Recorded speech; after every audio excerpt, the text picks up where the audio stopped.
Гишүүнээ та өнгөрсөн 4 жилийн хугацаанд таны ингээд чуулганы эрс 50% авч өрөхгүй.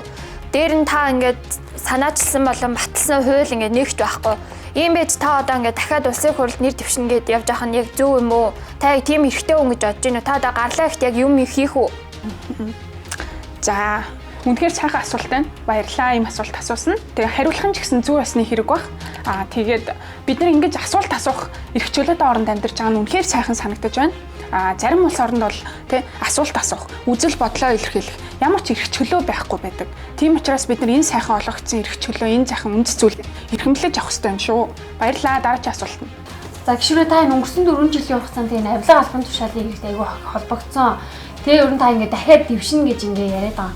Энд чинь ер нь хэр ёс зүйтэй юм бэ те? Та ер нь таны энэ ёс зүйд нийцэж гинэ үү? За баярлалаа. Үнэхээр чухал асуулт байна.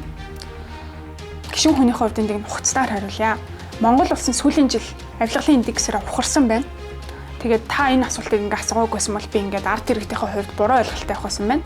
Би өөрөө бас хэлсэн бол энэ мэдэгдэл төдийхэн болоод дуусах байлаа. Манай тань шиг ийм хэрсүү гэрхаас сэтгүүлч нар бас олон болох болтой. Монгол улсад үнийн өсөлт болон авилгал хоёр ингээ гаарч байна. Үнийн өсөлттэй холбоотой өндөг байна. Өндөг одоо 780 төгрөг. Дээрэс нь олдоц муутай.